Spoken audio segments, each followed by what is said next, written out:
अध्याय 3 देख रहे हैं, खनिज और शक्ति संसाधन। खनिज यानी कि मिनरल्स के बारे में बात करेंगे और शक्ति संसाधन ऐसे रिसोर्सेस जिनसे हमें एनर्जी मिलेगी, पावर मिलेगी। सबसे पहले भी हमने सिचुएशनल देखा है, एक कहानी के तौर पे चलाते हैं, एक स्टोरी की तरह समझने में आसान रहेगा। यहां पर एक चित्रण देखिएगा, ये एक कोयले की खदान है, कोल की। इसमें एक ट्रक में कोयला भरा जा रहा है, उसे भरा जा रहा है। किरी सुकान से मिलने उसके धनबाद के निकट उसका जो पैतृक गांव है वहां जा रही है। किरी ये जो विशाल काला क्षेत्र है, ब्लैक, इसको देख के वो बड़ी आश्चर्यचकित रह जाती है। उसको जो भी जमीन दिख रही है सारी काली है। तो उसने पूछ ही लिया कि सुकांत, ये जो आप इलाका देख रहे हैं ये इतना काला और धूल भरा क्यों है? उसको जवाब मिलता है कि ये जो हम लोग रहते हैं, हमारा इलाका वो कोयला खदानों के आसपास है। ये काला इलाका आप देख रहे हैं, यहां पर खनिज है जिसे हम कोयला कह रहे हैं। अब किरी के मन में सवाल उठ गया कि आपने खनिज का शब्द का इस्तेमाल किया है, मिनरल्स का, ये क्या है? सुकांत उससे पूछते हैं कि जो बेकरी वाला होता है, जो बिस्किट बनाता है, कभी आपने देखा है? वो आटा होता है, दूध चीनी मिलाता है, कभी कभी अंडे भी होते हैं। तो आप जब बिस्किट खाते हैं तो आप जानते हैं कि इसके अंदर क्या क्या है, लेकिन आपको दिखाई नहीं देती। कई लोगों को पता भी नहीं होता, कई लोगों को पता होता है। तो जिस तरीके से बिस्किट के अंदर की चीजें हम नहीं देख पाते, उसके अंदर कंटेंट होता है, एक फ्लेवर आता है, हमारी भूख शांत होती है। इसी तरीके से पृथ्वी पर, जमीन पर, अर्थ क्रस्ट पर, ग्लोब पर बहुत सारे पत्थर हैं, चट्टाने हैं, जो अर्थ क्रस्ट में अलग अलग पदार्थ हैं या सामान है, उसमें पदार्थ मिलते हैं हमको, मटेरियल्स। और ये सब इसमें कुछ मिक्सचर होता है, जैसे बिस्किट के अंदर हुआ था, और इसी को हम खनिज कहते हैं। और ये पृथ्वी की जो चट्टान परपटी है, मतलब आप अर्थ का समझिए, जहां पर आप खड़े रहते हैं वहां पर है। हम अक्सर बात करते हैं कि जमीन में तो कुछ नहीं मिलता, कि आप चलते हुए आपको सोना मिल गया या चांदी मिल गया, ऐसा तो नहीं होगा। हर चीज के लिए खुदाई की जाती है, खदानें होती है, जमीन को खोदना पड़ता है। यह आपके भोजन में अगर आप देखें, ये सॉल्ट आप खाते हैं, आयोडीन, नमक, सॉल्ट, NaCl, सोडियम क्लोराइड आपके खाने में होता है। ग्राफाइट पेंसिल में, ग्राफाइट पेंसिल से जो लिखते हैं, वो दोनों ही, ये दोनों ही मिनरल्स हैं, ये दोनों ही खनिज हैं। समुद्र का पानी पी के देखिए आप, आपको बहुत ज्यादा उसमें NaCl मिलेगा, लवण मिलेगा, लवणीय जल कहते हैं उसको। तो प्राकृतिक रूप से नेचुरली जो हमें पदार्थ मिल रहा है, सब्सटेंस मिल रहा है, उसका एक रासायनिक संगठन होता है, उसका केमिकल कॉम्पोजिशन होता है। इसका मतलब वो खनिज है, उसे ही हम खनिज कहते हैं, मिनरल। अब हर जगह की जलवायु अलग है, या ये कहें टेरेन अलग है, भौगोलिक अवस्था अलग है, अक्षांश अलग अलग है, सब इलाके अलग अलग जगह पे हैं। तो खनिज जो है वो इवनली डिस्ट्रीब्यूटेड नहीं है, हर जगह एक जैसा नहीं है। किसी जगह पे, किसी विशेष क्षेत्र पे या शैल समूह में, रॉक फॉर्मेशन में आपको मिल जाएगा। कई खनिज कहीं और मिलेगा, कहीं और दूसरी जगह खनिज कुछ और मिल जाएगा। अब कई ऐसी जगह है, जैसे आर्कटिक महासागर का जो संस्तर है, बेड, अंटार्कटिका, यहां पर भी खनिज है, इनका अनुमान लगा लिया गया है, पता चल गया है। लेकिन ये इजीली एक्सेसिबल नहीं है, अभिगम्य नहीं है, इतने ज्यादा आसानी से एक्सेसिबल नहीं है। तो खनिज बनता कैसे है? बहुत सारे जियोलॉजिकल, भूवैज्ञानिक वातावरण में बनता है, दशाओं के हिसाब से बनता है, बहुत सारे जियोलॉजिकल एनवायरमेंट के हिसाब से बनता है। इसमें मानव हस्तक्षेप यानी कि मेरे और आपके इंटरफेरेंस की आवश्यकता नहीं होती, जरूरी नहीं होती है। जो भी हो रहा है नेचुरल प्रोसेस यानी कि प्राकृतिक प्रक्रियाओं द्वारा हो रहा है। हम एक खनिज को कैसे पता करते हैं कि उसका घनत्व क्या है, कलर क्या है, कठोरता क्या है, विलायता, सोल्युबिलिटी। तो एक खनिज का क्या, कैसा वो दिखता है, कितना भारी है, कितना हार्ड है, क्या क्या सोल्युबिलिटी है पानी में या किसी पदार्थ में, किस तरीके से घुल जाता है, इससे हमें पता चलता है कि कौन सा खनिज कौन सा है। तभी तो हमारे पास अलग अलग खनिज है, तभी तो आप कह सकते हैं कि कोई चीज कोयला है या कोई चीज डायमंड है, तभी तो आप पता लगा सकते हैं। अब खनिजों के प्रकार क्या क्या होंगे? जब हमने खनिज की बात की, वर्गीकरण जरूर हो जाता है। उसका कारण क्या है? 3000 से ज्यादा हमारे पास मिनरल है, खनिज। तो उसको हम डिवाइड करेंगे, वर्गीकृत करेंगे। अगर इसके कॉम्पोजिशन के हिसाब से जाएगा, क्या इसमें कंटेंट है, तो इसके हिसाब से हम मेटालिक और नॉन मेटालिक, इसको हम धातु अधातु। तो मेटालिक जिसमें धातु होगा, मेटल होगा। नॉन मेटालिक यानी जिसमें मेटल नहीं होगा, जिसको मेटालिक को हम धात्विक कहेंगे, नॉन मेटालिक को अधात्विक कहेंगे। मेटालिक ही धातु में एक फेरस होगा, एक नॉन फेरस होगा। लौह जिसमें लोहा होगा। अलोहा का मतलब जिसमें लोहा नहीं होगा, लोहा Fe, आयरन। अब आपको एक बात बता चलूं, जो जो शैल रॉक, इसके अवयव कहते हैं। यहां पर बहुत अनिश्चित, अगर आप कंपोजिशन ले लें तो पत्थर एक बहुत सारा, अब इसको इस तरीके से समझिए कि पत्थर में बहुत सारी चीजें हैं। एक पत्थर में बहुत सारी चीजें पाई जाती हैं, और ऐसे पत्थर, ऐसे रॉक जिनसे, या शैल जिनसे हम खनिज निकाल सकते हैं, उसको हम ओर्स कहते हैं। हमको कभी भी लोहा नहीं पड़ा मिलता, हमको लौह अयस्क मिलता है। हमें एल्यूमिनियम नहीं मिलता, हमें बॉक्साइड मिलता है। ये ओर्स कहते हैं। पत्थर, वो बहुत सारे पत्थर फैले हुए हैं, उन पत्थरों में से जिससे हम निकाल सकते हैं कोई मिनरल, जिसे उसे हम ओर्स कहते हैं। तो 2800 से ज्यादा मिनरल हमने आइडेंटिफाई कर चुके हैं, हम लोग को पता लग गया है। और 100 ऐसे हैं जिनको हम ओर कहते हैं। 2800 खनिजों की पहचान हो चुकी है, और 100 इनमें से हम जिनको ओर कहते हैं। हम बात कर रहे थे धात्विक और अधात्विक की। अब धात्विक मेटालिक की बात कहूं तो यहां पर ऐसे ऐसे मिनरल है, खनिज है, जिसमें मेटल होता है रॉ फॉर्म में, मतलब एक्चुअल फॉर्म में नहीं होता। मेटल्स का के बारे में बता दूं, धातु क्या होता है। ये हीट और इलेक्ट्रिसिटी के अच्छे कंडक्टर होते हैं, इनमें लस्टर होती है, शाइन होती है। इसका मतलब ऊष्मा ऊष्मा और बिजली ये पास होती है। ऊष्मा और चमक, लस्टर और शाइन। कोई चीज चमक रही है तो वो आपको धातु होगी, तो अच्छा कंडक्टर है। एक और चीज इसमें आज जोड़ दीजिए, मेलेबिलिटी और डक्टिलिटी। मेलेबिलिटी मतलब पीट पीट के चादर बना दीजिए, डक्टिलिटी मतलब उसका वायर बना लीजिए। तो लोहा अयस्क, बॉक्साइट, मैंगनीज, ये इसके एग्जाम्पल है धातु, धात्विक खनिजों के। अब धात्विक को, इसको हम दो भाग में और डिवाइड करेंगे। एक है लौह, एक है अलौह। लौह, अलौह। लौह जिसमें आयरन होगा, जैसे आयरन ओर हो गया, मैंगनीज, क्रोमाइट। अगर इनका केमिकल फॉर्मूला देखेंगे आप, तो इसमें आप Fe देखेंगे। Fe मतलब होता है आयरन, लोहा होगा इसमें। अलौह खनिज कौन से होते हैं? नॉन फेरस, जिसमें लोहा नहीं होगा, Fe नहीं होगा। जैसे गोल्ड, सिल्वर, सोना, चांदी, तांबा, कॉपर, सीसा, ये सारे आपको नॉन फेरस मिलेंगे। ये सब नॉन फेरस में आते हैं, जिसमें Fe नहीं होगा।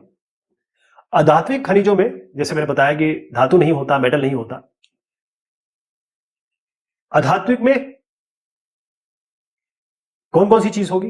ना तो ये ऊष्मा के कंडक्टर होंगे या बिजली के होंगे। हीट और इलेक्ट्रिसिटी का अच्छे कंडक्टर नहीं है, नॉन मेटालिक। इसके अलावा ये चमक नहीं होगी, लस्टर और शाइन नहीं हो सकती है, वेरिएबिलिटी नहीं होगी, इसमें डक्टिलिटी नहीं होगी।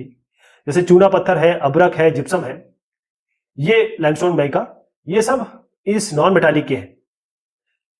जो मिनरल फ्यूल जैसे कोयला और पेट्रोलियम, इसमें आयरन नहीं होता, इसलिए नॉन मेटालिक में आते हैं।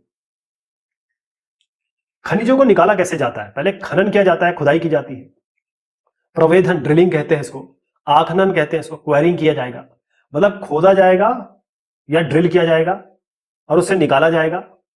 तो एक्सट्रैक्शन का तरीका यह है, पहले तो खनिज निकल के आए, उसके बाद हम मेटल के या नॉन मेटल के बारे में बात करेंगे। पहले खनिज तो निकल के आए, तो खनिज को निकालने के तरीके हैं। अब इसको साफ करने का तरीका नहीं बता रहा हूं मैं। अब निष्कर्षण समझिए, खनिजों का निष्कर्षण, एक्सट्रैक्शन। तो हम खनन करेंगे, प्रवर्धन करेंगे और आखनन करेंगे, माइनिंग। अब इस माइनिंग में ये निमृत खनन हो सकता है और कूपकीय खनन हो सकता है, यानी open cast mining, shaft mining. यहां पर अपतट, ऑफशोर ड्रिलिंग हो रही है। यहां पर मुंबई हाई, मुंबई से थोड़ा दूर पे, शोर के पास में, वहां समुद्र के नीचे, समुद्र के अंदर हम नेचुरल गैस और तेल निकालते हैं। इसको हम अपतट, ऑफशोर ड्रिलिंग कहते हैं। यहां से हम तेल निकालते हैं, तेल एक्सट्रैक्ट करते हैं, और यहां पर ड्रिलिंग हो रही है। यहां खदान नहीं खोद सकते आप, माइनिंग नहीं हो सकती।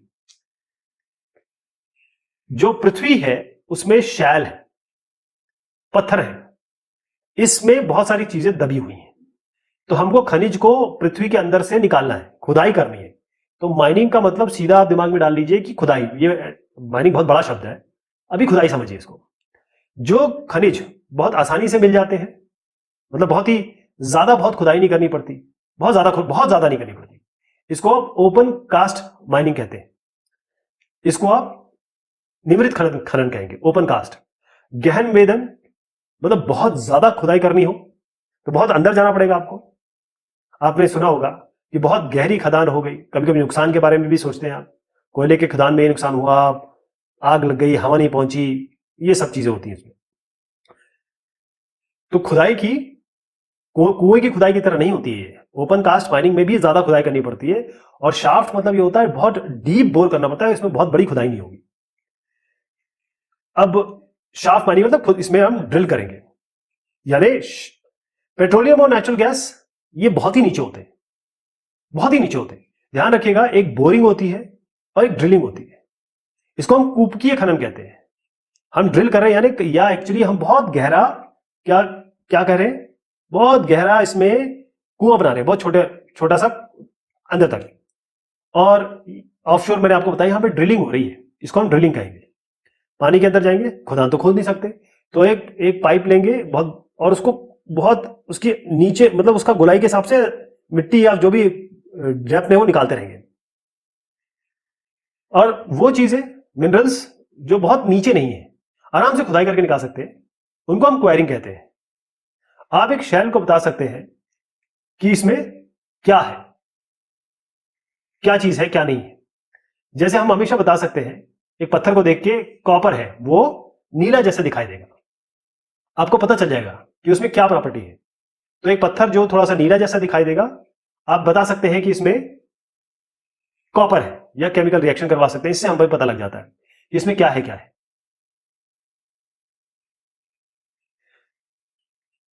डिस्ट्रीब्यूशन ऑफ मिनरल यानी खनिजों का वितरण की बात करते हैं। खनिज अलग अलग पत्थरों में पाए जाते हैं, अलग अलग खनिज अलग अलग पत्थरों में पाए जाएंगे। कुछ आग्नेय में पाए जाएंगे, इग्नियस में, कई कायांतरित मेटामॉर्फिक, कई अवसादी में पाए जाते हैं, सेडिमेंट्री रॉक्स।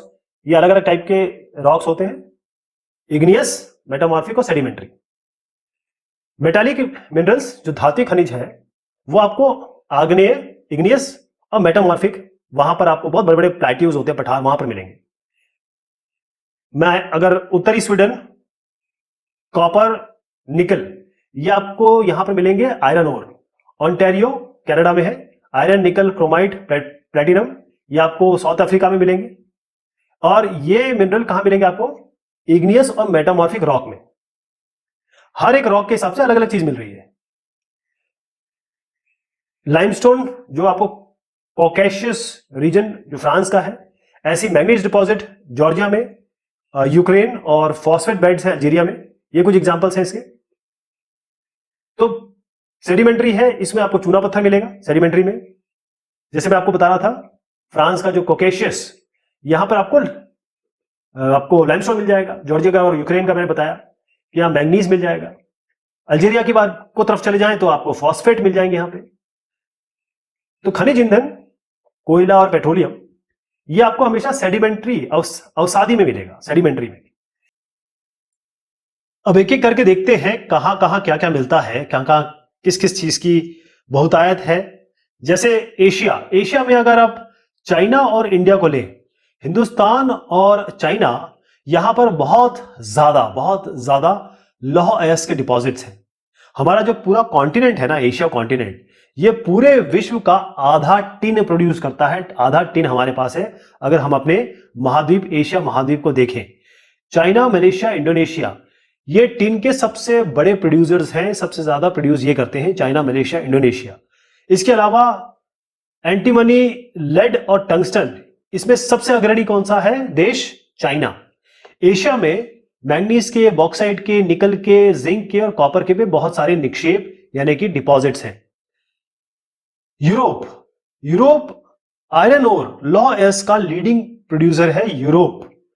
इसके बाद आयरन और लौह अयस्क के डिपॉजिट हमें और कहां कहां मिलते हैं यूरोप में, रशिया, यूक्रेन, स्वीडन और फ्रांस। मिनरल डिपॉजिट्स कॉपर के, लेड के, जिंक के, मैग्नीज के, निकल के, ये आपको मिलेंगे ईस्टर्न यूरोप में और यूरोपियन रशिया में। नॉर्थ अमेरिका में क्या क्या है? नॉर्थ अमेरिका में देखा जाए, पहले आपको मैं बता दूं कि यहां पर कैनेडियन शील्ड, अपैलाचियंस, वेस्टर्न कॉर्डिलेरास और लेक सुपीरियर ये जगह आएंगी इन इलाकों में। तो यहां पर जो मिनरल डिपॉजिट्स हैं नॉर्थ अमेरिका में, नॉर्थ अमेरिका हम इसको उत्तरी अमेरिका ये इसको कहते हैं। यहां पर 3 जोन को डिवाइड किया जाए तो 3 डिवाइड जोन बनते हैं। एक तो कैनेडियन रीजन है, नॉर्थ ऑफ ग्रेट लेक्स, तो यहां नॉर्थ बना लीजिए आप। एक अपलेशियन रीजन है और उसके बाद mountain ranges of the west, तो 3 रीजन हो गए। तो पहला एक एक करके रीजन देखते हैं। जो आयरन ओर है, निकल, गोल्ड, यूरेनियम, कॉपर, ये आपको मिलता है कैनेडियन शील्ड रीजन में। कोयला मिलेगा आपको अपलेशियन रीजन में। और जो वेस्टर्न कॉर्डिलेरास के बारे में बात करता था मैं, वहां पर कॉपर, लेड, जिंक, गोल्ड और सिल्वर इसके बहुत सारे निक्षेप हैं।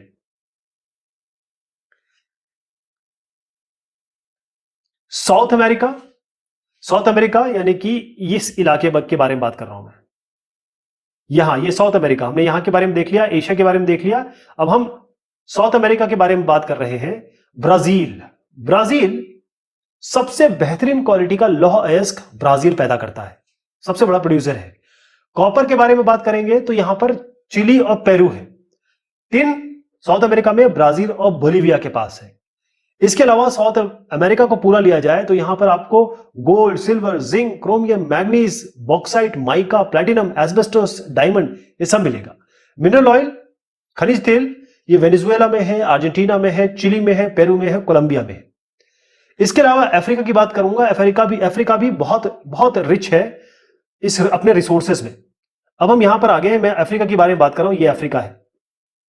यहां पर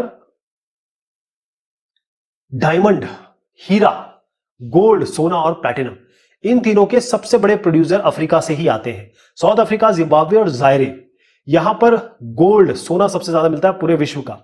इसके अलावा जो और मिनरल हमको मिलते हैं अफ्रीका में, उसमें copper, iron ore, chromium, uranium, cobalt और बॉक्साइट। ऑयल भी मिलता है नाइजीरिया, लीबिया और अंगोला में। यहां पर एक चीज बताता चलूं कि जो ग्रीन डायमंड है, हरा डायमंड, ये सबसे रेयरेस्ट डायमंड है। इसके अलावा ऑस्ट्रेलिया की बात करूंगा अभी। ऑस्ट्रेलिया पे देख लेते हैं कि सबसे पुराने शैल या रॉक वो है वेस्टर्न ऑस्ट्रेलिया में। ये 4300 मिलियन ईयर्स, 430 करोड़ साल पुराने, यानी आप देखें कितने साल हो चुके हैं। इसके बाद आप ऑस्ट्रेलिया की बात करेंगे। ऑस्ट्रेलिया में बॉक्साइट सबसे ज्यादा है, पूरे विश्व में सबसे ज्यादा बॉक्साइट कौन पैदा करता है? ऑस्ट्रेलिया। इसके अलावा gold, diamond, iron ore, tin, nickel में भी ये सबसे लीडिंग प्रोड्यूसर्स में से एक है। इसके बाद कॉपर, लेड, जिंक और मैग्नीज भी यहां मिलता है। 2 इलाके हैं, कालगुरली और कूलगाडी, ये इलाके हैं वेस्टर्न ऑस्ट्रेलिया के जहां पर सोना बहुत है। लार्जेस्ट डिपॉजिट्स ऑफ सोना, गोल्ड है। एंटार्क्टिका की जैसे मैंने आपसे बात की थी, एंटार्क्टिका जो जियोलॉजी है, यहाँ की भूवैज्ञानिक या भौगोलिक स्थिति है, यहां पर हमको बहुत सारे जो रिसर्च हो गए हैं या समझ लिया गया है या अनुमान लगा लिया गया है, बहुत सारे मिनरल डिपॉजिट्स हैं यहाँ पे। इसमें बहुत ज्यादा कोल का अनुमान लगाया गया है ट्रांस एंटार्क्टिक माउंटेन में। और आयरन, लोहा, ये प्रिंस चार्ल्स माउंटेन जो ईस्ट एंटार्क्टिका का पार्ट है उसमें फोरकास्टेड है, यानी अनुमान है। अभी तक वहां से निकाला नहीं जाता है, ना निकाला गया है, लेकिन इसके अनुमान है। वाणिज्यिक स्तर पर कमर्शियल क्वांटिटीज में iron ore, gold, silver, oil भी यहां पर है। ओके, हिंदुस्तान में कैसा वितरण है? भारत में आयरन, यहां पर उच्च क्वालिटी का आयरन के डिपॉजिट्स, आयरन ओर के। झारखंड, उड़ीसा, छत्तीसगढ़, मध्य प्रदेश, गोवा, महाराष्ट्र और कर्नाटका, यहां पर लौह अयस्क बहुत है, इसको ध्यान रखिएगा। बॉक्साइट की बात करूंगा जिससे एल्यूमिनियम निकलता है। झारखंड, उड़ीसा, छत्तीसगढ़, मध्य प्रदेश, गुजरात, महाराष्ट्र और तमिलनाडु, बाकी सब तो तमिलनाडु और जोड़ दीजिए, बाकी तो आपको यहां पर मिल ही रहे। यहां पर अभ्रक यानी माइका, यहां पर झारखंड है, बिहार है, आंध्र प्रदेश है, राजस्थान। हिंदुस्तान अभ्रक का सबसे बड़ा प्रोड्यूसर भी है और निर्यातक भी है। तांबा, कॉपर, यहां पर राजस्थान, मध्य प्रदेश, झारखंड, कर्नाटक, आंध्र प्रदेश। मैग्नीज में महाराष्ट्र, मध्य प्रदेश, छत्तीसगढ़, उड़ीसा, कर्नाटक, आंध्र प्रदेश यहां पर है। सोने पे आ जाइए, यहां पर कर्नाटका में कोलार, बहुत गहरी खानें हैं, विश्व की सबसे गहरी खानों में से एक है। और ध्यान रखिए, बड़ा एक्सपेंसिव प्रोसेस होता है सोना निकालना। चूना पत्थर, लाइमस्टोन, बिहार, झारखंड, उड़ीसा, मध्य प्रदेश, छत्तीसगढ़, राजस्थान, गुजरात हो गया, तमिलनाडु, यहां पर। नमक, नमक तो हम लोग समुद्र, झील और शहरों से, सी लेक्स, रॉक से हम लोग अग्रणी हैं इसमें, बहुत बढ़िया प्रोड्यूसर भी है, निर्यातक भी है। यहां पर चूना पत्थर का आखनन हो रहा है, क्वायरिंग ऑफ लाइमस्टोन। यहां पर राजस्थान की सांभर लेक है, यहां पर निष्कर्षण हो रहा है, सॉल्ट का एक्सट्रैक्शन हो रहा है, सॉल्ट निकाला जा रहा है। खनिजों के उपयोग क्या हुए फिर? खनिज हम बात क्यों कर रहे हैं? क्योंकि हर जगह इसका उपयोग होता है। जैसे आभूषण के लिए, जेम्स के लिए, ये काफी हार्ड होते हैं, ज्वेलरी बनती है इससे। तांबा, आपके हाथ में जो सिक्का होगा, सिक्के से लेकर जो पाइप बनते हैं, पाइप भी कॉपर से बन रहे हैं। कंप्यूटर उद्योग में आ जाए तो यहां पर सिलिकॉन है, जो क्वार्ट्ज से निकल के आता है, सिलिकॉन क्वार्ट्ज से निकल के आता है, SI सिलिकॉन। एल्यूमिनियम, ये अयस्क बॉक्साइट से निकाला जाता है। बॉक्साइट की कई जगह है जहां से एल्यूमिनियम मिलता है। हवाई जहाज, ऑटोमोबाइल, बोतल उद्योग, रसोई बर्तन, बिल्डिंग, यहां पर बॉक्साइट का बड़ा उपयोग हो जाता है क्योंकि इससे एल्यूमिनियम निकलता है। अब खनिजों का संरक्षण की बात करेंगे। खनिज अनवीकरणीय संसाधन है, नॉन रिन्यूएबल रिसोर्स। हजारों साल लग जाते हैं, कितने अर्ब करोड़ साल अभी मैंने आपको दिखाए थे। इसको हजारों साल लग जाते हैं इनको बनने में, जिनको हम कुछ ही समय में हम खर्च कर देते हैं निकाल के। तो मानवीय उपयोग या कहें उपभोग, ह्यूमन कंजम्पशन, उस हिसाब से इसके निर्माण की, फॉर्मेशन की जो स्पीड है वो बहुत अतुलनीय है। हम इनको लाखों साल लग जाते हैं बनने में, हमें बहुत कम समय लगता है इसको खर्च करने में। और जब हम खनन करते हैं तब भी बहुत वेस्टेज होता है। ऐसा नहीं खनन किया तो पूरा पूरा निकल गया, बहुत सारा नुकसान भी होता है इसमें। जैसे आप तरबूज लेके आए और 4 किलो 5 किलो तरबूज लाते हैं, जब काटते हैं खाते हैं, या सब्जी ले लीजिए, डंठल निकाल लेते हैं उसका, सब्जी कितनी निकलती है उससे? तरबूज के अंदर का मटेरियल कितना निकलेगा? बहुत ज्यादा पानी होगा। तो नुकसान तो चीजों का होता है जब हम माइनिंग करते हैं। देखिए, RRR याद रखना है आपको, रीयूज, रिड्यूस और रिसाइकल। इसी से संरक्षण कर सकते हैं हम अगर RRR अपना है तो। खनिज का पुनर्चक्रण करना है, पुनः ये रीयूज, RRR याद रखिए बस। शक्ति संसाधन की बात करते हैं, कहानी आगे बढ़ रही है। अब गीजर, ये गीजर है। सनी की जो माता जी हो, गीजर पहले दबाती है सुबह, वो उनको जगाने से पहले, उसके पहले वो इस्त्री भी कर देती है उसके कपड़े को, सनी को उठाने से पहले। उसके बाद वो फटाफट किचन जाती हैं, ऑरेंज जूस निकालती हैं, संतरे का जूस निकालती हैं ब्लेंडर में, बड़ी तेजी से काम करती हैं। अब सनी उससे पूछते हैं कि क्या तुमने नहा लिया है, आओ नाश्ता कर लो। सनी के लिए गैस स्टोव पर नाश्ता बनाने के लिए माँ उससे पूछती है और तैयार करना शुरू करती है, और तैयार कर लेती है कि आओ बेटा मैंने तैयार कर लिया, आओ नाश्ता करो। अब विद्यालय जाते समय सनी करता क्या है, ना तो लाइट बंद करता है ना फैन बंद करता है। माँ उन बटनों को बंद करते हुए सोचती है कि शहरों में जीवन कितना आरामदायक है, लेकिन जो विद्युत उपकरण है, गैजेट्स हैं, ये जो बिजली की खपत करते हैं, ये डिमांड और सप्लाई है, मांग और आपूर्ति, इसके बीच में कितना गैप पैदा कर देते हैं। यानी हम चाहते बहुत ज्यादा है, लेकिन एनर्जी वेस्ट भी कर रहे हैं और उसको हम ठीक से यूटिलाइज भी नहीं कर रहे हैं। तो साइंस और टेक्नोलॉजी के हिसाब से लाइफस्टाइल हमारी थोड़ी चेंज हो रही है। ये सब कहानी में ना एक चीज ध्यान रखिए कि जब वो लड़का अपने स्कूल जाने के लिए निकला तो उन्होंने बच्चे को ना सिखाया गया, ना उसे बताया गया, ना अंदर से सोच आई कि मुझे लाइट और फैन भी बंद करना चाहिए। चलिए लाइट तो चला देंगे काम, फैन में तो मोटर होती है, मोटर से कितनी ज्यादा इलेक्ट्रिसिटी खींचता है फैन। ये हमारा कर्तव्य बन जाता है। यहां पर एक नेशनल पावर ग्रिड जो इलेक्ट्रिसिटी सप्लाई करता है, आपके पास पैसा है आप उड़ाइए, कोई बात नहीं, लेकिन एक आदमी के घर में बहुत 10 लाइटें हो, एक आदमी के घर में लाइट ही ना हो, तो आप जो कम यूज कर रहे हैं वो दूसरे को यूज कर सकता है, मिल रहा है उसको। तो शक्ति और ऊर्जा ये बहुत इंपॉर्टेंट, वाइटल है हमारे लोगों के लिए। उद्योग, कृषि, परिवहन, संचार और शक्ति और डिफेंस के लिए, सुरक्षा के लिए ऊर्जा संसाधनों को हम कैसे कैटेगराइज करेंगे, परंपरागत और गैर परंपरागत, कन्वेंशनल और नॉन कन्वेंशनल में हम वर्गीकृत कर सकते हैं। मैं फिर से समझाता हूं कि पावर रिसोर्सेस को हम परंपरागत और गैर परंपरागत रिसोर्सेज में हम डिवाइड कर सकते हैं। जो परंपरागत है इनको हम सालों से उपयोग करते आ रहे हैं। इसमें फायरवुड जिसको हम ईंधन भी कहते हैं और जीवाश्म फ्यूल, फॉसिल फ्यूल, हम डिवाइड करेंगे यहां पर खनिज तेल और प्राकृतिक गैस। इनकी लाभ और हानि के बारे में चर्चा करेंगे। ऑयल और नेचुरल गैस, यहां पर क्या जरूरी हो जाता है समझना कि क्या परंपरागत में आते हैं क्या गैर परंपरागत में आते हैं। ये परंपरागत में आता है, परंपरा से हम यूज कर रहे हैं। खनिज तेल को देखिए, फायदा क्या है इसका, आप आसानी से इसमें टैंक में भरिए और ले जाइए, आप ट्रांसपोर्ट में आसान होता है। पेट्रो रसायन उद्योग का ये आधार है, पेट्रोकेमिकल इंडस्ट्री का ये बेसिस है, उसके लिए खनिज तेल बहुत जरूरी है। आपके घर में जो केरोसिन आ रहा है ये सब इधर से आ रहा है, वैक्स यहीं से आता है। नेचुरल गैस का फायदा देख लेते हैं। पाइपलाइन है, आप गैस है यहां से भेजिए पंप करके और दूसरी जगह पहुंच जाएगी। तेल और कोयले से ज्यादा साफ है, इसको जलाए तो बहुत कम धुआं निकलता है। खनिज तेल से सस्ता है ये नेचुरल गैस। हानि क्या है देखिए, हानि ये है, मान लीजिए तेल का अधिप्लावन हो गया या गैस रिसाव हो गया, यानी या तो ऑयल अगर निकल गया, बह गया, गैस लीकेज हो गया तो ऑक्सीजन खत्म हो जाएगी, डिप्लीशन हो जाता है ऑक्सीजन। इसके अलावा निर्मुख प्रदूषक के कारण अम्ल वर्षा, इससे यह होता है एसिड रेन।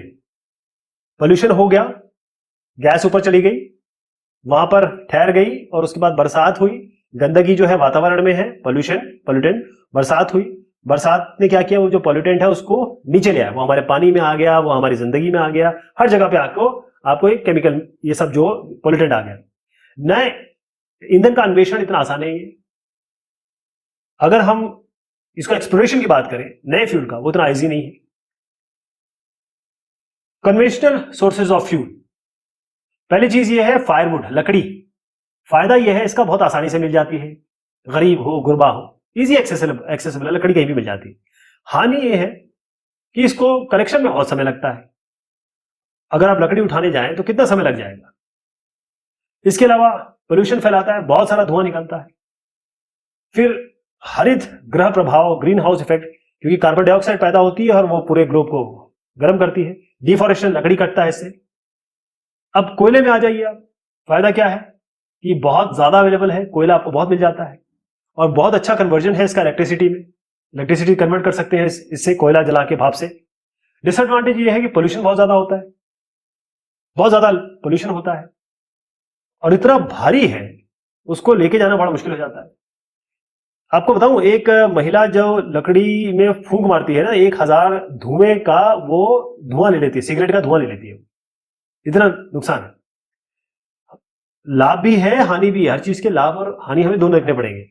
जल विद्युत पे आइए, लाभ देखिए, एक तो पोल्यूशन नहीं है, सिंचाई और मत्स्य के लिए, इरिगेशन और मछली पालन के लिए, मछली के लिए चीप है, सस्ता है।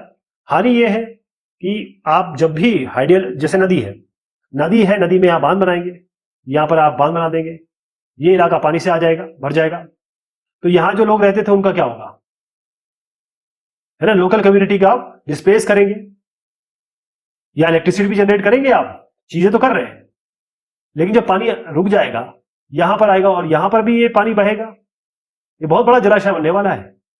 इन इलाके के लोगों का क्या होगा, बड़े क्षेत्र में तो इस इलाके में तो जल भर जाएगा।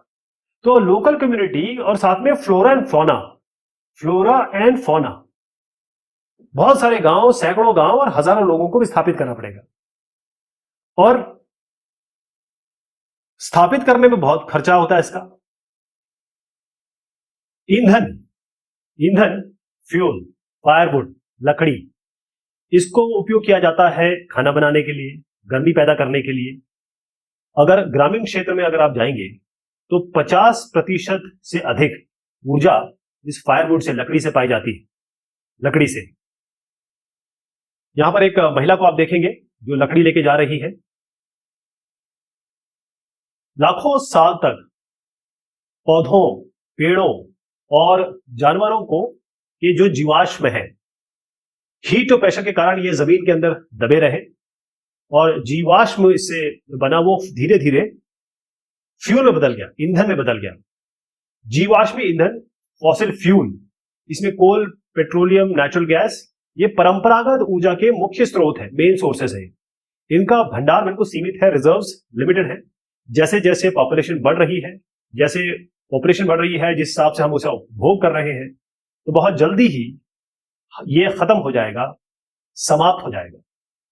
थोड़ा और इसके बारे में चर्चा अगर करूं, होता यह है, मान लीजिए डायनासोर हुए कभी, या कोई जानवर हुए, वो उनकी मान लीजिए ये मृत्यु होगी, देहांत हुआ, ये जमीन के ऊपर आ गए, बाढ़ हो गई, अर्थक्वेक आ गया, मृत हो गए ये। धीरे धीरे इनके ऊपर मिट्टी आई, ऐसे मिट्टी आते चली गई और ये नीचे दबे रह गए। ऐसे यहां पर पेड़ पौधे भी नीचे गए होंगे, और ताप और दाब, यानी टेम्परेचर और प्रेशर, और एक दो दिन की बात नहीं है, मिलियन ऑफ ईयर्स, लाखों साल तक ये होता रहा। उसके बाद आज के समय हमें पता चला, या खुदाई की हमने, या फिर हमने ड्रिलिंग की, तो हमने देखा कि ये पेट्रोलियम प्रोडक्ट में चेंज हो गए। ये जीवाश्म ईंधन है, और आजकल तो हम इसे यूज कर रहे हैं, लेकिन लाखों साल बनते हैं। अगर हम इसका उपयोग कर लेंगे तो इनको फिर से लाखों साल लगेंगे इनको बनने में। कोयला पे आ जाते हैं, कोयला भी जीवाश्म ईंधन है। घर में देखें, डोमेस्टिक फ्यूल, घर में, उद्योगों में इसका उपयोग होता है। लोहा, इस्पात, वाष्प इंजन हो गया, विद्युत को जनरेट करने के लिए, इलेक्ट्रिसिटी जनरेट करने के लिए। तापीय ऊर्जा संयंत्र, यहां पर आप देख रहे हैं, यहां से इलेक्ट्रिसिटी पैदा हो रही है कोयले के जरिए, कोयला उपयोग होता है। देखिए, लाखों साल कोयले को लग जाते हैं बनने के लिए। जब दलदल होती है और स्वैम्प होता है, यहां पर ये पेड़ वगैरह दब जाते हैं, और जो आज हम उपयोग कर रहे हैं वो सालों साल पहले फ्लोरा फौना, पेड़, खासतौर पे कोल के लिए पेड़ होते हैं, और ये बरीड रह जाते हैं। इसमें देखिए, बरीड धूप, अंदर छुपी हुई, अंदर दबाई हुई सनशाइन, धूप के नाम पे इसको जलाया जाता है। कोल के प्रोड्यूसर्स में चाइना है, USA, Germany, Russia, south Africa है, फ्रांस है।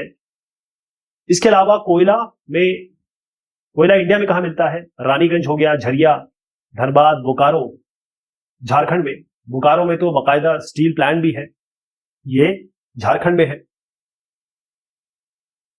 पेट्रोलियम की बात करेंगे, आपकी कार इससे चलती है, बाइक इससे चलती है आपकी, दोनों। जैसे मैं आपको बताऊं, पेट्रोलियम पहले आता कहां से? इसके लिए आता है क्रूड ऑयल से। ये होता है पेट्रोल, एक बहुत ही थिक ब्लैक क्रूड ऑयल, जमीन से एक काला द्रव्य होता है, ये मोटा, बड़ा डेंस, और ये पत्थरों के बीच में, शैलों के मध्य में, अलग अलग लेयर्स है, उसके बीच में पाया जाता है। और इसका वेदन, ड्रिलिंग तटीय और अपतटीय, ऑफशोर, जैसे मुंबई हाई है, कोस्टल एरियाज है, वहां पर किया जाता है। ऐसे और भी जगह है, यहां से निकलेगा क्रूड ऑयल। आपको पेट्रोलियम या फिर डीजल, केरोसिन नहीं मिलता डायरेक्ट, आपको क्रूड ऑयल होता है।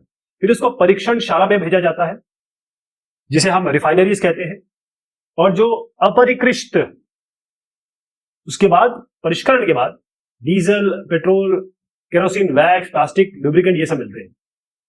तो पेट्रोलियम के अलग अलग प्रोडक्ट निकलते हैं, एक फर्नेस होता है, और उसमें अलग अलग टेम्परेचर पे ये अलग अलग चीजें निकल के आती है। डीजल, पेट्रोल, मिट्टी का तेल, मोम हो गया, प्लास्टिक, लुब्रिकेंट, ये तैयार किए जाते हैं। पेट्रोलियम और उसके जो उत्पाद है, इसलिए इसको काला सोना, ब्लैक गोल्ड भी कहा जाता है, बहुत वैल्यूएबल है, ये मूल्यवान है। अब जहां पर मैं वहां अपरिष्कृत पेट्रोलियम की अगर बात करूं, ये क्रूड ऑयल देखिएगा, यहां पर देखिए काला पानी यहां दिख रहा है आपको। पेट्रोलियम शब्द आया कहां से, यहां देखेंगे, एक लैटिन शब्द है पेट्रा। पेट्रा का मतलब होता है पत्थर, रॉक। ओलियम का मतलब होता है ऑयल, तेल, इसीलिए पेट्रोलियम का मतलब हो जाता है, बन जाता है शैल तेल, पत्थरों का तेल या पत्थरों से निकला हुआ तेल, पेट्रोलियम। पेट्रोलियम के मुख्य उत्पादक देशों में कौन है? Iran, Iraq, Saudi Arabia, Qatar. इसके अलावा और भी प्रोड्यूसर्स हैं, United states of America, Russia, Venezuela, Algeria, यहां पर भी काफी अच्छी मात्रा में तेल है। हिंदुस्तान में अगर जाएंगे तो डिगबोई है आसाम में, मुंबई हाई, ये मुंबई के पास में है, कृष्णा और गोदावरी रिवर्स के जो डेल्टा है वहां पर भी आपको ये मिलता है। प्राकृतिक गैस, यहां पर संपीड़ित प्राकृतिक गैस यहां पर देखेंगे, ये बड़ा इकोनॉमी और इको फ्रेंडली दोनों है। कम पोल्यूशन होता है, जैसे पेट्रोलियम और डीजल के कंपैरिजन में इसमें धुआं और पॉल्यूटेंट्स कम निकलते हैं। संपीड़ित नेचुरल गैस, सीएनजी कहते हैं इसको। प्राकृतिक गैस पे आ जाए, नेचुरल गैस, जहां जहां पेट्रोलियम के निक्षेप होंगे, वहां पर डिपॉजिट्स होंगे, वहां पर आपको नेचुरल गैस मिलेगी। और अपरिष्कृत तेल को जैसे आप लेके आएंगे, निकालेंगे, वहां पर नेचुरल गैस आपको मिलेगी, लिबरेट होगी। और इसको डोमेस्टिक इंडस्ट्री दोनों की तरह यूज किया जाता है, फ्यूल की तरह। रशिया, नॉर्वे, यूके, नीदरलैंड ये मेजर प्रोड्यूसर है। हिंदुस्तान में आए तो जैसलमेर, कृष्णा, गोदावरी डेल्टा हो गया, त्रिपुरा हो गया, कुछ अपतटीय ऑफशोर मुंबई, जहां पर मैंने कहा पेट्रोलियम मिलेगा वहां पर आपको नेचुरल गैस भी मिलेगी। बहुत ऐसे कम देश है जहां पर नेचुरल गैस के रिजर्व है, हर जगह नहीं है। हमारे द्वारा जो जीवाश्मी ईंधन है, फॉसिल फ्यूल्स, इसका जिस हिसाब से हम कंजम्पशन कर रहे हैं, इसका उपभोग कर रहे हैं, बहुत अलार्मिंग है। जीवाश्मी ईंधन अगर इसका अनियंत्रित इसका मान लीजिए यूज हो रहा है, जलना हो रहा है, तो पॉल्यूटेंट्स निकलेंगे। जैसे ड्रिपिंग टैप कहते हैं, अनचेक ड्रिपिंग टैप। अगर इस तरीके से चीजें हो रही है, पर अनचेक वाले मतलब जैसे टैप से एक एक करके ड्रॉप निकल रहा है, यानी हमको अब नॉन कन्वेंशनल, गैर परंपरागत सोर्स पे जाना पड़ेगा एनर्जी के, क्योंकि ये फॉसिल फ्यूल से अच्छा, जीवाश्म ईंधन से अच्छा अल्टरनेटिव है। यहां पर एक हाइडल पावर दिखा रहा हूं मैं आपको, और यहां पर होता क्या है, क्या तरीका होता है, यहां पे कैसे पानी आता है और उससे हम इलेक्ट्रिसिटी जनरेट कर देते हैं। यहां पर अपने बांध बनाए, नदी इस तरह आ रही है, जब बांध बना दिया, एक रुकावट बना दी, तो यहां पर पानी भर गया, और पानी बहुत ऊपर तक भर गया, इसमें आ गई पोटेंशियल एनर्जी। जब ये नीचे आएगा, काइनेटिक एनर्जी में तब्दील होगा, गेट खुलेंगे, और यहाँ टर्बाइंस है। टर्बाइंस जो आ रहे हैं वाटर रिजर्वायर से, ये इसको घुमा रहा है। और जब चीजें घूमती है तो हमारे पास कुछ मैग्नेटिज्म के इलेक्ट्रिकल लॉज है, जिससे जब ये घूमेगा तो इलेक्ट्रोमैग्नेटिक इंडक्शन के थ्रू इलेक्ट्रिसिटी पैदा होगी, और इलेक्ट्रिसिटी पैदा होगी तो पानी से आप इलेक्ट्रिसिटी, विद्युत जनरेट कर सकते हैं। उसके बाद आप यहां से आगे इलेक्ट्रिसिटी वायरों के थ्रू पहुंचा देंगे। एक तो रेन वाटर हो गया, या जो पानी डैम में स्टोर है, उसको हाइट से गिराया जाता है। टरबाइन पे गिरता है ये पानी, टरबाइन के ब्लेड घूमते हैं, और जो घूमते हुए ब्लेड है वो जनरेटर अल्टीमेटली जनरेट करते इलेक्ट्रिसिटी। इस तरह समझिए, इसमें फिजिक्स में नहीं जाएंगे। इसको हम हाइड्रो इलेक्ट्रिसिटी कहते हैं। उसके बाद जो जल बचा, विद्युत जनरेट करने के बाद, उसका उपयोग इरिगेशन के लिए, कृषि के लिए किया जाता है। 1/4 विश्व का ऊर्जा इन हाइडल पावर से आता है, इन विद्युत परियोजनाओं से आता है। और इसमें अगर अग्रणी देश देखें तो पैराग्वे हो गया, नॉर्वे, ब्राजील, चाइना। हिंदुस्तान में भी भाखड़ा नागल, गांधी सागर, नागार्जुन सागर, दामोदर वैली प्रोजेक्ट्स, इसको हम परियोजना इसलिए कह रहे हैं, प्रोजेक्ट इसलिए क्योंकि बहुत बड़ी बड़ी परियोजनाएं हैं। परंपरागत स्रोत के बारे में तो बात कर ली, और गैर परंपरागत पे जाते हैं। ये मैं बता रहा था, ये सलाल हाइड्रो इलेक्ट्रिक प्रोजेक्ट है जम्मू कश्मीर का, सेम चीज। जीवाश्मी ईंधनों का जो उपयोग है, उससे बाकी जो गैर परंपरागत स्रोत है उसका करना, या उसका उपयोग करना ज्यादा बेहतर है, क्योंकि परंपरागत एग्जॉस्ट हो जाएंगे, खत्म हो जाएंगे। जीवाश्म ईंधन है, बहुत दिनों तक नहीं चलेंगे, और साथ में वो पोल्यूशन का भी बायस है, प्रदूषण फैलाते भी है वो। इसीलिए जरूरत हो जाती है कि जो हम परंपरागत यूज कर रहे हैं उसको हम गैर परंपरागत कर दें। यानी जैसे सोलर ऊर्जा हो गई, हवा ऊर्जा, विंड एनर्जी, सौर ऊर्जा, टाइडल और ज्वार एनर्जी, ये सब हम रिन्यूएबल सोर्सेस हैं। इनके एक एक करके हम चर्चा, जो जैसे हमने कहा, गैर परंपरागत सोर्सेज, जिसको हम नॉर्मली यूज नहीं करते, लेकिन अब इसको हमको यूज करना चाहिए, करना पड़ेगा। तो इसकी हम लाभ और हानि देखते हैं। पहले आते हैं हम पवन ऊर्जा, हवा से। हवा होती है, जब वो बहने लगती है, उस पर स्पीड आ जाती है, तब वो विंड कहलाने लगती है। एयर में जब वेग आ जाता है, एनर्जी आ जाती है, वो बहुत तेजी से मूव करती है, तो वो विंड हो जाता है, उसमें गति आ जाती है, इसलिए विंड के पास एनर्जी होती है। सबसे फायदा यह है कि नॉन पॉल्यूटिंग है, सब सारी की सारी नॉन पॉल्यूटिंग है, ध्यान रखिएगा। एक तो गैर परंपरागत सोर्स है, वो प्रदूषण मुक्त है, इनमें प्रदूषण नहीं मिलेगा। पहला तो यह है कि ये प्रदूषण मुक्त है। एक बार आपने स्थापित कर दिया, सेटअप कर दिया, उसके बाद पहली बार हो सकता है ज्यादा लागत लगे, लेकिन एक बार आपने स्थापित कर दिया उसके बाद मेंटेनेंस और प्रोडक्शन में काफी आसानी होती है, साफ है, क्लीन है। हानि इसमें यह है कि विंड एनर्जी थोड़ा नॉइज पोल्यूशन करती है, ध्वनि प्रदूषण करती है, और विंड मिल्स को, पवन चक्कियों को आसपास स्थापित करना पड़ता है आपको, बहुत बड़ी जगह चाहिए, बहुत बड़ा इलाका चाहिए, और रेडियो और टीवी का जो प्रसारण है, रिसेप्शन, वो बड़ा डिस्टर्ब हो जाता है इससे। अगर पक्षी बीच में आ गया, पवन चक्की आ गई, फिर तो वो बेचारे पेड़ पौधे, वो पक्षी तो मर ही जाएंगे। सौर ऊर्जा को देखेंगे, जिसे हम सन से जो आती है, क्योंकि वो तो हमेशा आती रहती है, उसका लाभ यह है कि कभी खत्म नहीं होगी, इनएग्जॉस्टेबल है, कभी खत्म नहीं होगी, नॉन पॉल्यूटिंग है। हानि यह है कि एक्सपेंसिव है। अब अगर सोर्स विस्तृत है, ठीक से इसका दोहन नहीं किया गया, तो वेस्ट हो जाता है। टाइडल एनर्जी नॉन पॉल्यूटिंग है, इनएग्जॉस्टेबल, ये तो सब में आएगा। हानि यह है कि जो वाइल्ड लाइफ हैबिटेट है और साथ में जो एक्वेटिक लाइफ है, उनको डिस्ट्रॉय करता है, और जहां पर ज्वार होगा वहीं तो उपयोग करेंगे, तो हार्नेस करना बड़ा मुश्किल है, इसको डिफिकल्ट है, दोहन में थोड़ा कठिन है ये। परमाणु ऊर्जा पे आइए। परमाणु ऊर्जा, न्यूक्लियर एनर्जी जिसे कहते हैं, लाभ यह है कि बहुत ज्यादा, सबसे ज्यादा एनर्जी यही प्रोड्यूस करती है। हानि यह है कि इससे रेडियो एक्टिव वेस्ट पैदा होता है, जो बहुत नुकसान होता है, एक्सपेंसिव है, बहुत महंगा है। अगर रेडियो एक्टिव लीकेज हो गया तो चेर्नोबिल और हिरोशिमा नागासाकी वाला हाल हो जाएगा। बायोगैस, लाभ यह है कि कम लागत लगती है, इसमें बहुत आसानी से ऑपरेट कर लेते हैं, और बायो वेस्ट मिलता है जिसको हम फर्टिलाइजर, मैन्योर की तरह यूज कर सकते हैं। डिसएडवांटेज यह है कि ग्रीन हाउस इफेक्ट, हरित प्रभाव जो होता है, गैस, इसमें CO2 कार्बन डाइऑक्साइड पैदा होता है, और CO2 टेम्परेचर बढ़ाता है, ग्रीन हाउस इफेक्ट है जो हम कम से कम CO2 चाहते हैं, और ये ज्यादा से ज्यादा CO2 प्रोड्यूस करता है। भूतापीय ऊर्जा, जियोथर्मल एनर्जी, फायदा यह है क्लीन है, पर्यावरण हितैषी है, हमेशा अवेलेबल है। डिसएडवांटेज यह है कि जमीन के नीचे जो गर्मी है, शहर से बहुत दूर हमेशा हम देखा गया है अवस्थित है, बहुत दूर लोकेटेड है, और ट्रांसपोर्ट करना इस इलेक्ट्रिसिटी को, वो थोड़ा मुश्किल है। एक जगह मैं आपको बताऊंगा, कुल्लू मनाली में है, बस आप चावल डालिए नीचे और बस डाल के निकाल लीजिए, चावल पक के निकल जाता है, इतनी गर्मी होती है, इतनी इसमें ऊर्जा होती है। एक एक करके जरा इसकी चर्चा की जाए तो ज्यादा बेहतर रहेगा। सोलर एनर्जी, स्कॉटलैंड में पहला पवन चालित बस अड्डा, ये हमारा कहां पर है, जैसे मैंने आपको बताया, पहले आपको मैं इसको जरा कंप्लीट कर दूं।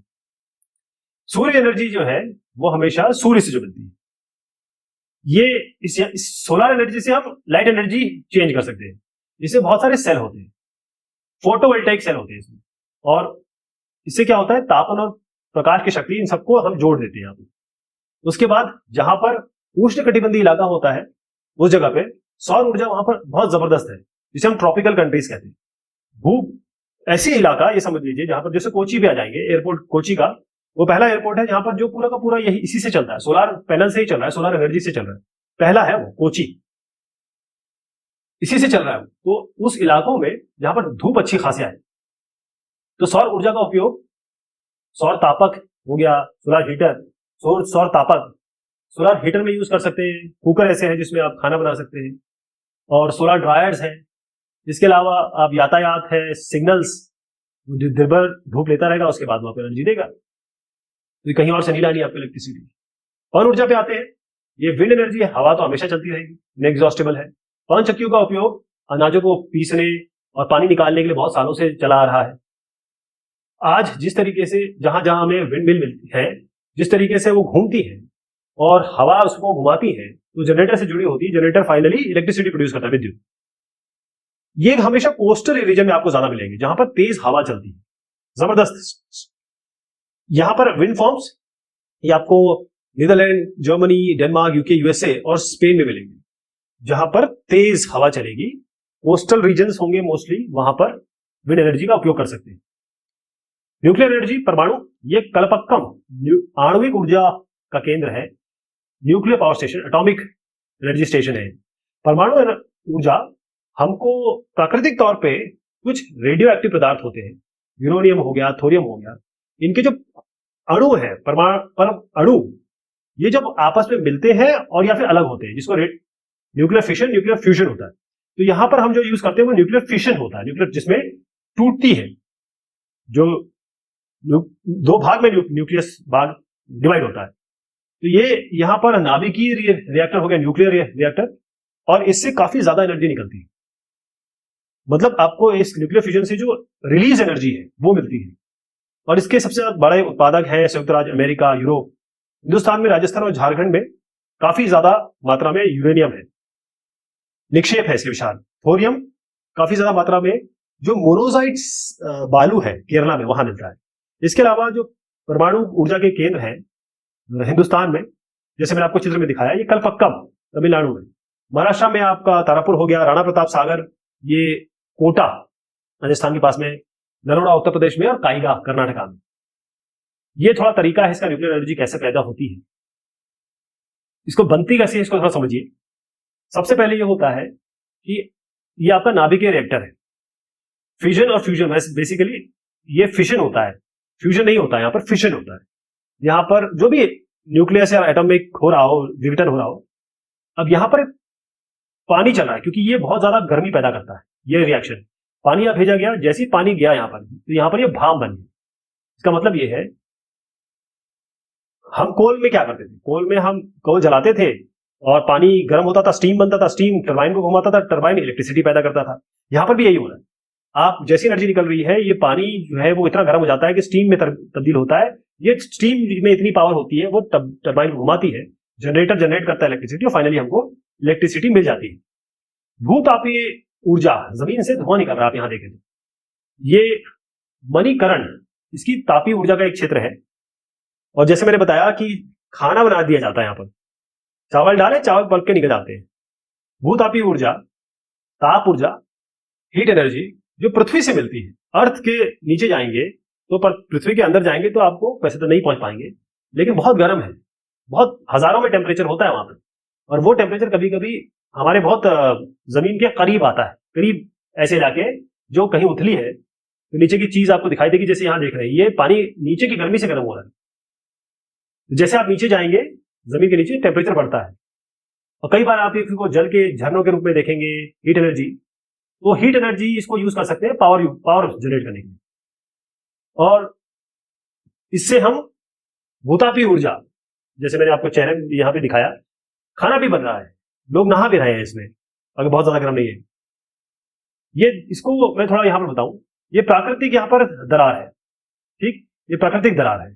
होता यह है कि जो भाप निकल रही है, अगर यहां पर इसको हम किस भाप को ले लें, आपको ये भाप जनरेट करनी है, तो नेचुरल क्रैक जो हो गया, वहां से आपको जो भी भाप यहां से मिलेगी, ये स्टीम है, और इसको अगर हम हार्नेस कर लें तो ये टरबाइन घुमाएगी और टरबाइन से हम जनरेट कर लेंगे।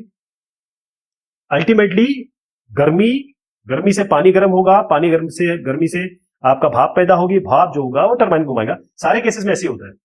मैं बात कर रहा था आपको खाना बनाना हो गया, कभी कभी लोग नहा भी लेते हैं, नहाने के लिए भी उपयोग किया जाता है। बहुत ज्यादा गर्म है, उसमें थोड़ा सा हल्का ठंडा मिला लीजिए, नहा लीजिए, बहुत गर्म होता पानी है। यूएसए यहां पर भूतापीय प्लांट यहां पर है, और उसके बाद न्यूजीलैंड, आइसलैंड जैसे गए, फिलीपींस, सेंट्रल अमेरिका।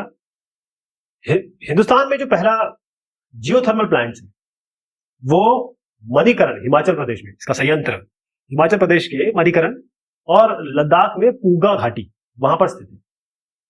ज्वारीय ऊर्जा को देखेंगे, ज्वारीय ऊर्जा पहला फ्रांस में बनाया गया था, ध्यान रखिएगा, सबसे पहला ज्वारीय। इसकी स्थिति समझिए, काम कैसे कर रहा है। टाइड मतलब पानी जब लाटा है, हाई टाइड, लो टाइड, पानी में लहरें क्यों आती है और मूवमेंट हो रहा है, ये मून के कारण आती है। तो ज्वार में जो एनर्जी पैदा हो रही है, पानी की लहरों में जो ऊर्जा होती है, उससे चीजें हम जनरेट कर सकते हैं। जहां पर संकरा मुहाना है वहां पर हम बांध बना देते हैं। अब यह होता है हाई टाइड, यहां आती है हाई टाइड, हाई टाइड आया, और उसके बाद होता यह है कि जब हम ये वापस जाएंगे, पानी भर लेंगे, पानी जब वापस जाएगा तो इसको घुमाते हुए जाएंगे। यहां पर टाइडल एनर्जी, इसको मैंने कहा डैम बना के करते हैं, जिसमें नैरो ओपनिंग हम करते हैं, बहुत छोटी सी ओपनिंग होती है। और इस हाई टाइड, फिर से समझिएगा, हाई टाइड है, लो टाइड है, मतलब यहां पर पानी ज्यादा है या कम है। जैसी उच्च द्वार से बड़ी लटाएं आएंगी, पानी ज्यादा आएगी, ये पानी को इसको घुमाएगा। यहां पर इस तरफ अगर क्योंकि पानी लो टाइड से इस तरफ आएगा, हमेशा जहां पर पानी ज्यादा होगा वहां से वो ऐसी जगह जाएगा जहां पर पानी का लेवल कम है। तो जब हाई से इस तरफ जाएगा, ज्यादा से ज्यादा पानी की तरफ कम तरफ जाएगा और कम की तरफ ज्यादा जाएगा, तो यहां दोनों ही टाइप इसको घुमाएंगे। तो Russia, France, gulf of Kutch, India, इनके पास काफी टाइडल मिल फार्म्स है। बायोगैस का क्या मतलब है, यहां पर आप कचरा डाल देंगे, सब कुछ, मैं कह रहा हूं सब कुछ डाल देंगे इसमें। जैविक अपशिष्ट, पौधे मर गए, जंतु के अवशेष हो गए, पशु के गोबर, हमारे गोबर, सारे इसमें डाल देंगे। अब इसको हम भूगैसीय ईंधन, बायोगैस हम कहते हैं। अब इसमें जो जैविक अपशिष्ट, यहां पर बैक्टीरिया होता है, वो बैक्टीरिया, माइक्रो ऑर्गेनिज्म, इसमें जो भी चीज डाली है उसको वो चेंज करेगा और इससे निकलेगा, गैस निकलेंगी, जिसे हम मीथेन और कार्बन डाइऑक्साइड उसमें मेनली होते हैं। बायोगैस में है क्या, मीथेन और कार्बन डाइऑक्साइड। बायोगैस बहुत बढ़िया तरीका है खाना बनाने के लिए, लाइटिंग के लिए, और हमको बहुत सारा ऑर्गेनिक मैन्योर भी मिलता है, क्योंकि जो ये हो गया ना, इसके बाद जो स्लरी निकलेगी, जो चीज बच जाएगी, उसको हम डायरेक्ट खाद के रूप में उपयोग कर सकते हैं। खाद के उपयोग, लॉस कुछ भी नहीं है, गंदगी को डालिए, गैस भी मिल जाएगी, साथ में जो बचा उसको आप एज अ मैन्योर की तरह यूज कर सकते हैं। ऊर्जा सर्वव्यापी है, इसका दोहन थोड़ा मुश्किल है, हार्नेस करना थोड़ा मुश्किल है, हमको ये ध्यान रखना है कि ऊर्जा बहुत इंपॉर्टेंट है, इसको नष्ट ना हो। ऊर्जा, energy saved is energy generated, ऊर्जा की बचत ही ऊर्जा का प्रोडक्शन है। तो ये बात हुई इस चैप्टर की। बहुत शुक्रिया, बहुत मेहरबानी आप सभी की।